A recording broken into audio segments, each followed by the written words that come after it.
모닝 인포믹스 함께하고 계십니다. 시장, 경제 이야기 한 주 동안 이야기를 좀 정리해 보도록 하겠습니다. 이코노미스트 김한진 박사 나와 계십니다. 박사님 안녕하세요. 네, 안녕하세요. 한 주 잘 지내셨어요? 아, 네. 네.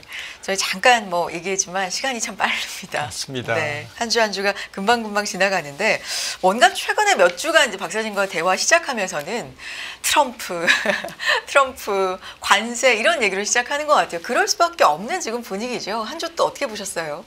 네, 경제 지표가 무색한 그렇죠. 시절이고요. 네. 트럼프의 관세 한마디로 경제도 영향을 받을 것이고 거기에 따라서 그리고 단기 변동성은 말할 것도 없겠죠. 지금 트럼프발 혼돈의 시대 이렇게 정말 혼돈스럽습니다. 네. 말씀 주신 것처럼 물가 지표가 이번 주에 굉장히 중요하다. 다들 알고 계셨고 중요하게 시장도 보고는 있었는데 그게 얼마나 주가에 영향을 시장에 미쳤는지까지 보면 트럼프 대통령의 발언이 훨씬 더 영향을 좀 많이 미쳤던 것 같은데 그만큼 좀 다르게 생각해 보면 물가 지표에 그 세부 내용이 좀 영향가가 없었다 이렇게 볼 수 있을까요? 아니면 조금 미심적인 부분이 있었던 겁니까? 어떻게 보셨어요? 네, 물가는 CPI에 이어서 네. PPI도 나왔습니다만은 결국에는 이제 관심의 초점이 28일 날 나오는 개인 소비자 물가 지표 PCE 물가가 되겠죠. 그런데 어제 생산자 물가에서 이제 PCE에 반영되는 항목들이 네. 조금 많이 안 떨어졌어요. 오히려 네. 올랐습니다. 병원 진료비라든지 또 포트폴리오 관리비라든지 이런 핵심 지표들이 플러스의 이제 PCE 물가를 압박하는 그런 모양새를 나타냈거든요. 그러니까 다음 주에 발표되는 PCE 물가가 한 2.7% 전년 동월 비로는 그러니까 연준 입장에서는 아마도 금리를 손대기에는 지금 관세 정책 굉장히 혼란스러운 상태지만 이것도 좀 지켜봐야 되지만 물가 요인도 바로 금리를 내릴 정도의 좀 우호적인 상황은 아니다. 물가가 떨어지고는 있습니다만은 계속 머물고 있습니다. 계속 머물고 있기 때문에 더 이상 안 떨어지고 이런 부분에서 이제 지금 트럼프가 취임한 다음에 이미 이제 공언한 관세 부문에서 미국 내에서는 목재 가격도 오르고 지금 알루미늄 가격도 이미 한 달 전부터 네네. 올랐고 철강 가격도 이미 오르고 있거든요. 수입업자들이 이미 올려서 받는 거죠. 그러다 보니까 지금 최근 한 달간 물가가 굉장히 높고 그리고 지금 이번 주에 발표된 CPI와 PPI는 트럼프의 관세 정책이 본격 반영이 안 된 살짝 반영이 됐지만 말씀드렸듯이 수입업자가 미리 물가를 올렸기 때문에 약간은 반영이 됐지만 전격적으로 반영된 건 아니거든요. 아직 4월 2일이 안 됐습니다. 그렇죠. 상호관세가 발효가 안 된 상태고요. 그러니까 시작도 안 한 거예요. 네, 어떻게 보면. 그런 상태이기 때문에 본격적인 물가의 조금 진면목은 3월 물가, 4월 물가, 5월 물가 이게 걱정되는 거죠.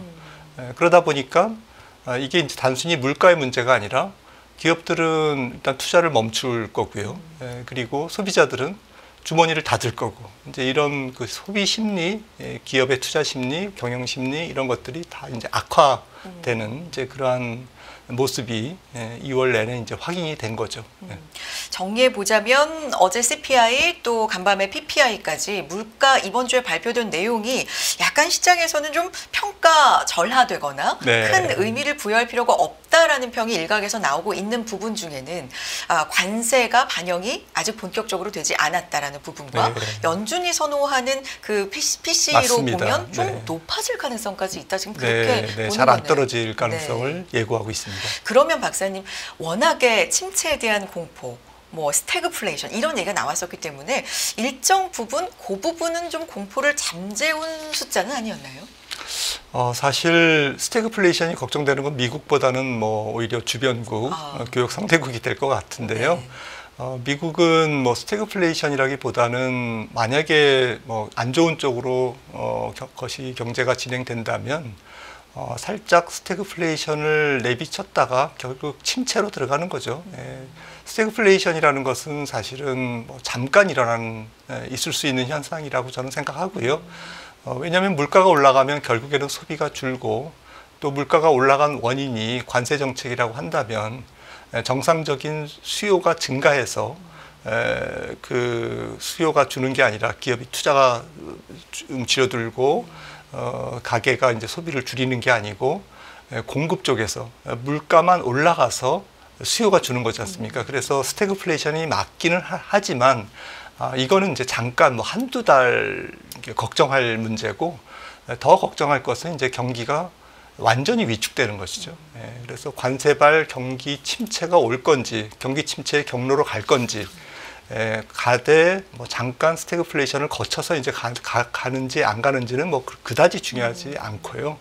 미국 입장에서는 반면에 이제 만약에 관세발 스태그플레이션을 잠깐 거쳐서 미국이 경기 침체에 들어간다고 한다면 다른 나라는 우리나라를 비롯해서 모든 나라는 수요가 위축될 거 아닙니까? 그런데 똑같이 보복 관세도 당하고 또 우리 그 수입 물가도 올라가고 그리고 환율도 올라갈 것이고 그러면 이거는 미국보다는 스태그플레이션 각으로 가는 거죠. 그래서 상대국의 피해가 훨씬 더 강한 그리고 고통이 더 심한 스태그플레이션 같은 그런 경기 침체, 스태그플레이션 오래 머물고 미국보다는 그리고 이제 결국엔 경기 침체로 빠지는 이제 그러한 경로로 뭐 이해해야 되지 않을까 싶습니다.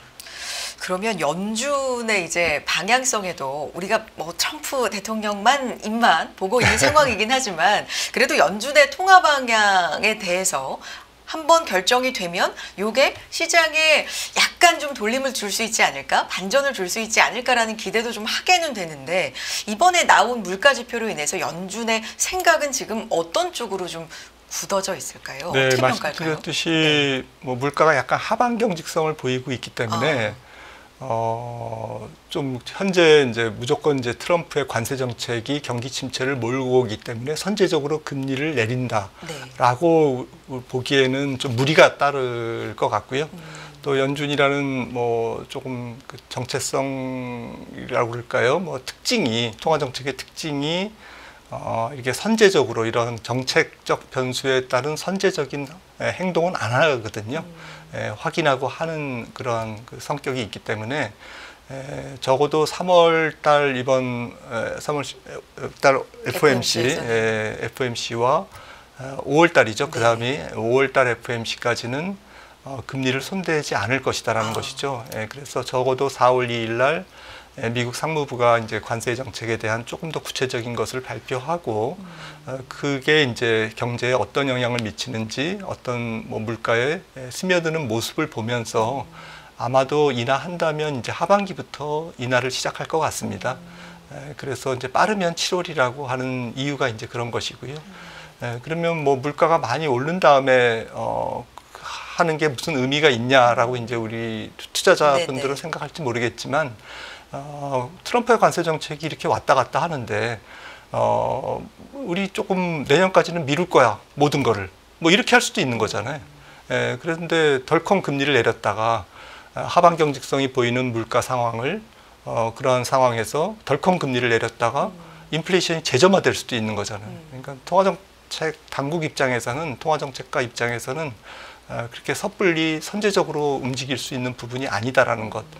특히나 트럼프는 이제 말을 뭐 호떡 뒤집듯이 뒤집는 그런 상황이기 때문에 아마도 뭐 모든 걸 다 뭐 가을까지는 미룰 거야 뭐 이렇게 할 수도 있는 거죠. 불확실성이 이제 너무 크기 때문에. 주가 살리려면 뭐 일단은 뭐 3개월 다 미뤄 뭐 이럴 수도 있는 것입니다. 그래서 일단 5월까지는 동결. 박사님 생각에는 빨라야 7월 정도 인하 이렇게 지금 생각을 하고 계시는 건데 지난번에 왜 파월 푸시라 그래서 시장이 파월에 경제 괜찮아 견조해 미국 경제 좋아라는 한마디에 좀 반전을 보인 적이 있었기 때문에 이번에 FOMC에서도 어떤 말을 그럼 시장 입장에서는 좀 희망으로 걸자면 기대를 할 수 있을까? 금리에 대한 부분은 동결을 거의 예측하고 있잖아요. 그러면 최근에 이제 얘기가 많이 나오는 뭐 침체라든지 물가라든지 이런 부분에 대한 좀 긍정적인 멘트를 기대를 하는 건지 어떤 멘트 좀 주목해 볼까요? 네, 여러 가지가 함축되어 있는 말을 할 것 같은데 지금 뭐 일주일 전에 나온 베이지북을 네. 우리가 확인을 하면 결국에는 이제 물가가 경기는 그 전에 비해서 지금 관찰하는 12개 미국의 지역은행 전체적인 지역 경제가 안 좋아지고 있다. 조금 기업들이 움츠려들고 있다. 하지만 가격 변수는 좀 올라가고 있다라는 게 이제 베이지북의 요점이었거든요. 이거를 조합했을 때는 아마도 이번 FOMC에서 파월은 물가를 주시하고 있다라는 부분은 분명히 언급할 것 같아요. 그리고 물가 상승, 물가가 잘 안 떨어지고 또 관세 정책의 불확실성으로 인해서 미국 경제가 조금씩 조금 둔화되는 그런 것을 확인했다라고 분명히 얘기할 것 같고요. 고로 통화 정책은 계속 지켜볼 거다. 이런 원론적인 수준에 이제 머물 것 같고요. 특히나 이제 고용 시장이 지금 균형적인데, 즉 수요와 공급이 거의 이제 매칭되는 그런 상황인데, 이게 만약에 고용 시장이 우리의 통화 정책 금리 인하 조건을 충족한다면, 즉 공급이 수요보다 조금 높아지는, 그래서 해고율이 올라가면, 그리고 실업률이 올라간다면, 노동시장이 균형이 깨진다면 연준은 금리 인하를 할 준비가 되어 있다. 그리고 여유도 있다. 지금 지금 현재 4.5% 금리는 적어도 뭐 경기 침체에 빠질 것이 거의 확실하다면 연준은 아마 100bp 인하할 겁니다. 네, 25bp씩 네 번 인하할 거고요. 뭐 심지어는 뭐 경기 침체가 빨리 온다. 지금 관세 정책이 굉장히 속도감 있게 진행되고 있기 때문에 만약에 액면 그대로 이런 방향으로 이제 지금 진행이 된다, 관세 정책이 한다면 아마도 50bp 인하할 수도 있습니다. 그래서 그런 부분들에 대해서는 뭐 조금 시장에 안도감을 주는 그런 멘트를 하지 않을까 싶습니다. 일단 그런 부분 좀 주목해서 보겠고, 최근에 미증시 하락세가 이제 지속되다 보니까 간밤 같은 경우는 S&P 500 기준으로 해서 이제 10% 하락을 했다. 고점 대비해서. 그럼 이건 기술적으로 조정 국면이다. 이제 이런 평가까지 지금 나온 상황이거든요. 근데 하락의 이유에 대해서 뭐 정확하게 찝을 수는 없지만 여러 가지 이야기들이 있더라고요. 박사님께서는 지속적으로 그냥 시장이 빠지고 싶었던, 조정을 할 만한 때에 핑계가 던져진 거다. 뭐 이렇게 말씀을 해주셨었잖아요. 이제 여기에다가 트럼프 대통령의 의도적인 증시를 좀 죽이는 거다. 뭐 이런 얘기를 비롯해서 여러 가지 설이 있는데 박사님 생각은 변함없으세요? 그냥 핑계거리를 좀 찾고 싶었던 시장이다. 이런 생각이세요, 여전히? 지금까지 조정은 네. 뭐 이제 10% 고점 대비 10% 조정이었기 때문에 지난 2월 19일 6,147 S&P 500 기준으로 지금 어제 기준으로 정확하게 10.1%입니다. 네. 그래서 이런 정도의 10% 정도의 하락은 지금 주가가 비쌌기 때문에 조금 조정을 보일 필요성이 있었다. 그래서 그 방아쇠를 트럼프의 입이 만들어줬다. 트럼프의 관세 정책이 만들어줬다. 이렇게 해석을 할 수 있는데 여기서부터 만약에 주가가 빠진다면 이제 그것은 아니죠. 그것은 경기 침체를 반영하는 하락이 될 것이고요. 여기서부터는? 네, 여기서부터는. 지금부터는요? 네, 그래서 200이 이동평균선이 기술적으로 5,700인데 S&P 500 기준으로 5,700 기준으로 지금 한 200포인트 정도 차이가 있지 않습니까? 이거를 일주일 내에 만약에 극복을 못한다면, 회복을 못한다면 이것은 경기 침체의 각으로 가는 것이거든요. 그래서 이거는 주식시장이 굉장히 심각한 부분입니다. 그래서 여기서부터 빠진다면, 그리고 200일 이동평균선을 단기에 회복을 못한다면 그것은 펀더멘탈한 요인이 대기하고 있다. 즉 경기 침체적 요소가 저만큼 뭐 3개월이나 6개월 후에 지금 뭐 다가오고 있다. 이렇게 해석을 할 수밖에 없는. 그래서 주가가 5천까지는, 그러니까 고점 대비 한 20% 정도는 하락을 각오할 수 있다. 그러니까 지금 빠진 것 정도 앞으로 추가로 그 정도는 더 빠질 수 있다라고 이제 우리가 받아들여야 될 것 같고요. 그런데 이제 결국에는 주가는 지금 수준 5,500 수준과 5,000, 그러니까 20% 고점 대비 20% 수준인 이 500포인트의 사이, 5,000에서 5,500 사이에서 저는 뭐 개인적으로는 저점을 확인하지 않을까라고 생각을 하고 있는 건데요.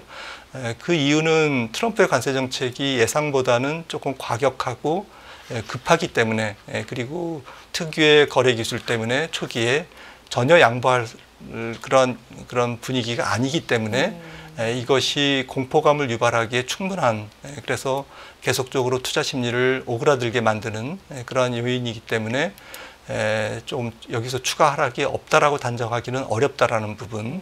하지만 5천선을 깨거나 결국 고점 대비 20%의 하락은 과도한 지금 하락으로 판명이 될 것이다라고 보는 이유. 그러니까 5천이 닿기 전에 반등을 할 것이다라는 할 것이라고 보는 이유는 경기 침체에 대한 해석은 조금 과도하다.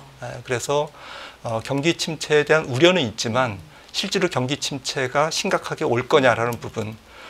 보다 더 구체적으로 말씀드리면 경제 성장률 기준으로 작년에 미국이 2.8% 성장을 했는데요. GDP가 올해 1.5% 정도를 지킬 거냐 아니면 트럼프의 관세 정책으로 결국에는 1%나 1% 미만의 성장률로 갈 거냐. 그러니까 잠재 성장률의 한 절반 정도로 이제 경기가 좀 더 위축이 될 거냐라는 것에 대한 판단이 중요할 것 같습니다. 근데 제 말씀은 만약에 1% 미만의 GDP로 가는 분위기라면 그것은 이제 5천은 당연하고 5천을 깰 수도 있는 그렇게 봐야 되는 거고요. 저는 이제 그렇게 보지 않기 때문에 즉 1.5% 성장은 유지할 수 있다라고 저는 보기 때문에 역으로 트럼프가 1.5% 정도의 성장, 그러니까 잠재 성장률을 조금 하회하는 정도의 고통은 감내하겠지만 그 이하로 미국 경제가 침체에 빠지는 것은 아마도 막을 것이다. 그러니까 말을 뒤집을 것이다라는 것이죠. 그런 측면에서는 시장은 지금 어떻게 될지 모르는 거기 때문에 일단은 경기 침체에 대한 우려를 조금 더 강하게 반영하면서 추가 하락을 완성하는 그래서 S&P 500 기준으로 20%의 하락에 근접하기는 하되 결국에는 그게 이제 올해 연간 저점이 되지 않을까라는 이제 매크로적인 생각에서는 이제 그렇게 보고 있습니다. 지금 S&P 500이 고점 6,140 정도, 네, 그 정도 수준에서 5,520까지 내려왔는데 이게 10% 조금 넘게 빠진 거잖아요. 네. 근데 추가로 그만큼 더 빠지는 건 좀 과하다라는 과도하다. 인식이. 네. 그래서 5,000에서 5,500 사이에서는 좀 과하다라는 인식 때문에 다시 되돌릴. 네. 지금부터 빠지는 거는 이제 경기 침체에 대한 과도한 우려가 반영돼서 빠지는 거기 때문에 패닉 셀링 구간이라고 볼 수밖에 없지 않나라는 생각이고요. 결국에는 뭐 트럼프도 예상을 못하고 모든 사람들도 예상을 못하면서 결국에는 주워 담지 못할 경기 침체가 온다. 그러니까 트럼프가 완전히 전지전능한 사람은 아니잖아요. 본인도 경기 침체에 들어갈 거는 원하지 않았는데 그 정도는 생각 안 했는데 결국에는 기업들이 뭐 엉망이 되고 소비자들이 완전히 소비를 닫고 지갑을 닫고 그리고 투자 심리가 완전히 위축돼서 그리고 주가가 빠지다 보면 이게 자기 상승 작용이 있거든요. 이 경제가 어려워질 거야라는 것은 이제 그거를 이제 일파만파 계속 좀 안 좋은 쪽으로 그렇죠. 방향성을 더 강화시키는 그러한 상황으로 가기 때문에 주식시장이 그렇게 투자 심리와 소비 심리에 큰 영향을 주기 때문에 트럼프도 예상하지 못한 경기 침체로 빠질 수도 있는 것이죠. 지금 어떻게 될지는 모르겠습니다. 그래서 우리가 주가의 저점을 맞추는 것은 불가능한 일이지만 다만 이제 거시경제의 전망으로 봤을 때는 트럼프가 정말 1% 미만의 그 경기 침체를 감내할 정도의 이번 그 관세 정책을 초기에 그런 고통을 받아들일 거냐 아니면 받아들이지 않고 일단은 한 1.5% 성장 정도 그러니까 약간의 희생 정도로 이번 2025년을 일단은 덮을 거냐 이제 이런 부분에서 이제 우리가 판단에 이제 조금 촉각을 세워야 될 필요성이 있는 것 같습니다. 간밤에 이제 베센트 재무장관의 경우에도 일단 이제 최근에 디톡스 발언도 했었는데 어쨌든 재정적으로 좀 건전하게 만들어 놓는 걸 우선으로 하고 관세와 함께 요걸 한 다음에 뭐 완화라든지 감세 정책을 하겠다. 지금 방향이 이렇게 되는 건 계속 트럼프 정부도 좀 제시는 하고 있는 것 같고요. 아까 왜 뭐 설이 많다라고 말씀을 드렸냐면 이자를 줄이기 위해서 실제로 트럼프 대통령이 뭐 발언을 뭐 미증시 하락에 대해서 어느 정도 용인하는 듯한 침체에 대해서 과도기 발언 뭐 이런 부분을 하면서 실제로 그 이자를 630억 달러 가량 실제로 절약했다. 이런 얘기도 있고 이런 얘기도 있다. 정치적으로는 중간 선거를 겨냥해서 일단은 주가를 떨어뜨려 놓고 중간 선거 즈음해서 부양시키면 선거에 좀 유리하지 않을까. 이런 얘기들 설이 많은 거는 그냥 박사님 설로만 받아들이면 되는 거예요. 그냥 이거는 근거가 별로 없는 겁니까? 근거는 있죠. 그래요. 네, 그런데 일단은 약간 경기 침체를 의도하고 있다라는 것도 좀 뭐 전혀 발언이 나오긴 했으니까. 네, 전혀 없는 것은 아니고요. 근거가. 왜냐하면 이제 국채 발행 이자를 싸게 만들어야 되기 그러니까요. 때문에 그리고 말씀 주셨듯이 모든 경제 지표를 올해 조금 희생을 감내하고 중간 선거가 있는 내년에는 좀 예쁘게 만들려고 하는 그런 정치적인 의도도 분명히 있는 것 같고요. 그래서 그 사이에서 이제 트럼프 정부가 이제 조금 저울질을 하겠지만 말씀드렸듯이 이제 정말 경제가 그 큰 미국 경제가 또 경제는 또 살아있는 생물이고 심리적인 그런 부분에 영향을 많이 받기 때문에 트럼프가 원하는 대로 운전을 할 수 있는 건지 지금 고개 운전을 하고 있는데 아슬아슬한 고개 운전을 절벽에 안 떨어지고 이게 운전을 계속 할 수 있는 건지 경제가 그렇게 트럼프의 컨트롤 통제하에 있는 건지 이런 부분들이 좀 의문스럽다라는 것이고요. 그래서 뭐 지금 트럼프의 발언은 전체적으로는 뭐 미국의 국익 또 장기적인 희생, 비용 그리고 스콧 베센트가 얘기했던 경제의 큰 구조의 변화 좀 정부 주도의 지출에서 민간 주도의 지출 구조로 바꾸는 그러한 그리고 지금 진행되고 있는 오늘 뭐 정부 예산안 임시 예산안 지금 통과 여부가 이제 오늘 결정되는데 이런 부분들에서 이제 트럼프 정부가 지금 추진하고자 하는 지금 추가적인 재정 축소 정책, 도지에서 하는 그러한 좀 비용 절감 정책 이런 것들이 복합적으로 정교한 시나리오에 의해서 움직이는 것은 분명합니다.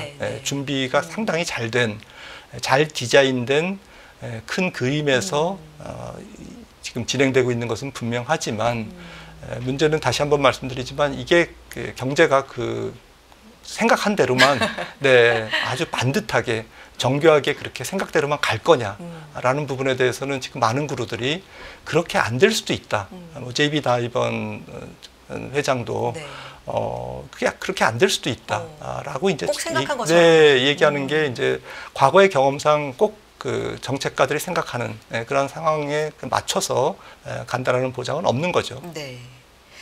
그러니까 이런 가운데 미증시가 침체가 정말 온다, 공포에 질리고 미증시가 조정을 받을 때 세계 증시가 따로 움직이는 건 글쎄 모르겠어요. 저는 이제 쉽지 않다고 생각을 하는데 미증시가 침체면 다른 데도 피할 수가 없다라는 게 이제 일반적인 좀 생각이었다면 최근엔 좀 다르게 움직였잖아요. 이건 어떻게 봐야 되는 거예요, 박사님?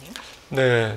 경기가 일단 그 채권 시장의 금리를 10년물 금리를 움직이고 그게 이제 환율 시장에 영향을 주다 보니까 지금 살짝 그 단기적인 달러 약세, 미국의 경기 침체 우려의 부각 이런 것들이 자본 이동을 촉발하고 있는 것 같고요. 하지만 뭐 이 전체적인 구도가 말씀 주셨듯이 미국이 관세를 부과하면서 다른 나라의 고통을 더 안기려고 하는 정책인데 고통을 더 받는 주식시장이나 경제가 미국보다 혹은 미국은 침체로 가지만 완전히 디커플링이 될 수 있느냐 장기적으로 이거는 이제 조금 논리적으로 설명하기가 어렵고 그래서 이거는 좀 단기적인 현상 아닌가. 다만 뭐 중국의 기술주라든지 또 유럽 쪽에서도 일부 관세 정책을 피할 수 있는 그런 핵심 기술주라든지 소비재라든지 이런 것들이 올라가는 것은 당연하고요. 그런 측면에서 전 세계 증시가 조금 섹터별로 그리고 트럼프의 관세 정책에 우호적인 적어도 피해를 입지 않는 그런 산업인지에 대한 여부 내지는 반대로 피해를 입을 수밖에 없는 산업인지에 대한 판단 여기에 따라서 섹터별로 또 종목의 어쨌든 성격별로 주력 상품별로 차별화가 본격적으로 진행되는 올해가 아닐까 이렇게 생각을 합니다. 유럽도 많이 올라갔고 특히 트럼프 취임 후에 가장 많이 상승한 증시 어딜까? 홍콩이더라고요. 네. 홍콩 항생. 뭐 이런 것도 그렇고. 그럼 박사님 생각에는 미국이 정말로 침체를 겪는다면 이게 장기간 디커플링이 되기는 쉽지 않고 좀 단계적으로 봐야 된다라는 입장이십니까? 말씀해 주신 것처럼. 예를 들자면 홍콩 항생 테크라 이렇게 기술주가 집중적으로 반영돼 있는 증시는 괜찮을 것 같습니다. 네. 그리고 유럽의 기술주 섹터라든지 이런 것들은 뭐 미국이 계속 반도체 또 AI 이런 쪽에 드라이브를 걸면 계속 필요로 할 수밖에 없는 그런 아무리 뭐 상호 관세를 때려도 그거는 이제 뭐 미국이 중국과 경쟁하려면 받아들여야 되는 이제 그런 품목이기 때문에 아마 다 면제가 될 겁니다. 네, 관세가. 이런 부분들은 주가가 좀 알고 있기 때문에 미리. 그래서 지역이 중요한 게 아니라 섹터가 중요하고 기업이 중요하다라는 것이죠. 그래서 올해는 오히려 투자하기가 조금 편하신 해가 역설적으로 되지 않을까 싶은 게요. 어떻게 보면? 네, 어떻게 보면 이 거대한 공급망의 변화, 네. 미국의 이기적인 그런 관세 정책에 수혜를 입을 수 있는 그러한 중간재 소재 부품, 또 첨단 산업에 들어가는 여러 가지 장비들 이런 것들은 트럼프가 굉장히 블러핑은 많이 하겠지만 결국에는 다 깎아줄 거라는 거죠. 네. 그것을 관세를 매겨서 미국이 이로울 게 하나도 없기 때문에 이런 부분들에 대해서는 우리가 조금 종목을 보는 그 기준을 트럼프의 관세 정책 혹은 미국이 추구하는 이러한 첨단 산업 육성 정책 또 제조업 부흥 이런 거에 꼭 필요한 산업이냐 아니냐 이거를 판단으로 섹터를 고르시고 또 종목을 고르시면 오히려 투자하기에 조금 선명한 기준이 되지 않을까 싶습니다. 그럼 역설적으로 섹터와 기업 중심으로 보자면 네. 조금 더 선명할 수 있다라는 말씀이신데 우리 증시는 어떻게 보십니까? 우리 증시는 뭐 작년에 굉장히 좀 배를 많이 맞았기 때문에 많이 네, 그리고 환율도 많이 올랐고요. 네. 그래서 상대적으로 지금 그 반작용이 일어나는 그러한 상황이고요. 하지만 이게 좀 추세적인 상승으로 이어질 거냐라는 부분에 대해서는 즉 지금 상단이 조금 2,600, 700 이것을 조금 시원하게 뚫고 뭐 심지어는 3천 가까이 갈 수 있는 장이냐라는 부분에서는 거기까지 가는 거 좀 힘겨워하는 것 같기도 하고요. 기업이익이 뒷받침이 안 된다. 그래서 올해도 그 지겨운 박스권 장세가 아닐까라고 생각을 합니다. 네. 하단은 좀 한국 주식이 싸다는 인식은 전반적으로 좀 전 세계 투자자에게 이제 확실하게 인식이 돼 있거든요. 그래서 지금 올해 코스피 기업 이익 증가율이 한 5%, 6% 정도 되는데 이 정도의 이익 증가율로는 PER 지금 10배인데 이게 12배, 13배가 되기 어려운 것이죠. 그래서 좀 단기적이고 조금 박스권을 염두에 둔 그런 트레이딩 전략이 좀 좋을 것 같습니다. 어제 상법 개정 통과된 부분도 있고 어떻게 될지 방향성은 전혀 좀 모르겠습니다만 이 정치적인 어떤 불확실성 해소 국면으로 이제는 어쨌든 일정상 간다. 뭐 이런 부분들 우리 코스피에는 좀 긍정적인 흐름일까요? 근데 보다 더 중요한 것은 결국 뭐 전 세계적인 좀 뭐 크게 보면 이게 4차 산업 특히 AI 조금 기술적으로 혁신적인 그러한 기업들이 우리나라에는 많이 상장이 안 돼 있기 때문에 아직 아주 일부 종목은 있겠지만 그런 측면에서는 뭐 조금 제한적이지 않을까 싶고요. 그리고 트럼프의 관세 정책이 이제 시작이 안 된 상태에서 우리나라가 전체적으로는 상당히 그 7인가요? 미국의 무역 적자국의 그 7위에 올라 있습니다. 이런 상태에서는 관세를 피할 수는 없기 때문에 그리고 피한다 할지라도 그 대가는 결국에는 미국의 공장을 짓는 거고 그것은 우리나라의 잠재 성장률의 둔화거든요. 고용의 유출이라든지 공장이 빠져나가는 것이기 때문에요. 이제 그런 부분들도 주가가 장기적인 시세에 반영하기 때문에 트럼프 관세 정책에 관세가 단지 조금 줄어드는 것으로 지금 주가가 올라가는 문제가 아니고요.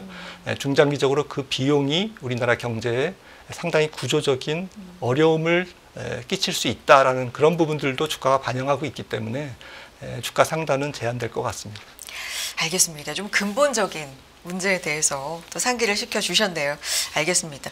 박스피라는 얘기 좀 벗어났으면 좋겠어요. 네. 언제쯤 가능할까요? 우리나라가 혁신해야 가능합니다. 예, 정치도 그렇죠. 혁신되고 네. 경제도 혁신되고 산업도 조금 더 부가가치를 높이는 이제 시간이 많이 걸릴 것 같습니다. 알겠습니다. 여기까지 듣도록 하겠습니다. 이코노미스트 김한진 박사 함께했습니다. 박사님 말씀 고맙습니다.